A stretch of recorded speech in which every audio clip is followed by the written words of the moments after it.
د جرمني صدر اعظم انګلا میرکل او د کانګو ولسمشر نن د یکشنبه په ورځ په برلین کې د لیبیا په اړه د کنفرانس مشري کوي.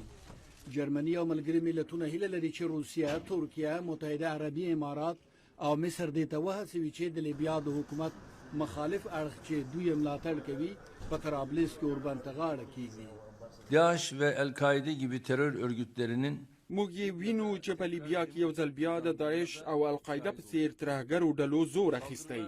د هغوی بریدونه داسې حد ته رسېدلي چې نه یوازې لیبیا ته ګواښ دي بلکې د ګاونډیو هیوادونو او مدیترانې ثباتۍ خطر پیښ کړی دی. نړیوالې ټولنې تر اوسه د خلیفه حفتر د بېباکه کارونو په وړاندې مناسب عکس العمل نه دی ښودلی.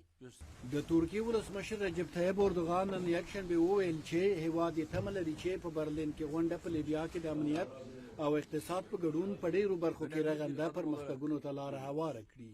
ما ترونه الآن هو لاریون په قومندان خلیفه حفتر او په وسلوالو ځواکونو د خلکو د باور استازیتوب کوي چې دوی کولی سي د یرغل او د لیبیا د حاکمیت په وړاندې د سرغړونو مخنیوی وکړي. دا بنغازي دی او هغوی زموږ وسلوال ځواکونه دي.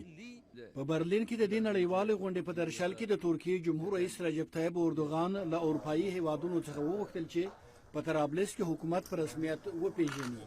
د لیبیا په پلازمینه طرابلس کې واکمن حکومت د ملګرو ملتونو سازمان او ترکیې په رسمیت پیژندلی دی.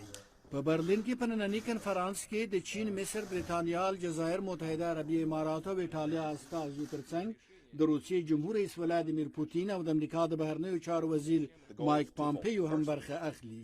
په لیبیا کې په 2011 میلادي کال کې د معمر القذافي د واکمنۍ راړنګېدو څخه راوروسته کورنۍ جګړه روانه ده. له هغه راهیسې د شمالي افریقا په دې بډایه هیواد کې دوه موازي ادارې فعالیت کوي. په طرابلس کې د حکومت پر ضد جنرال حفتر په مشرۍ وسلوال جنګیږي. د لیبیا په اړه په برلین کې له نړیوالې غونډې مخکې د جمعې په ورځ د لیبیا په بنغازي او طرابلس کې یو شمېر خلکو لاریون وکړ او د برلین غونډه یې رد کړه چې د دواړو اړخونو د یووالي لپاره جوړیږي. بالنسبة لمؤتمر برلين که د برلین غونډه د لیبیا او د لیبیا د خلکو په ګټه وي موږ یې هرکلی کوو، خو که دا د نورو په ګټه وي نو موږ ورته خوشحاله نه یو. په جرمني کې هم پرون د جنرال حفتر یو شمېر پلویانو په برلین کې اعتراضي مظاهرې وکړې. د لیبیا په ختیځ کې قبایلي مشرانو چې د جنرال حفتر تر واکمنۍ لاندې سیمو کې اوسېږي ویلي چې په خپلو سیمو کې به بندرونه او د نفتي موادو د تصفیې ځایونه بند کړي.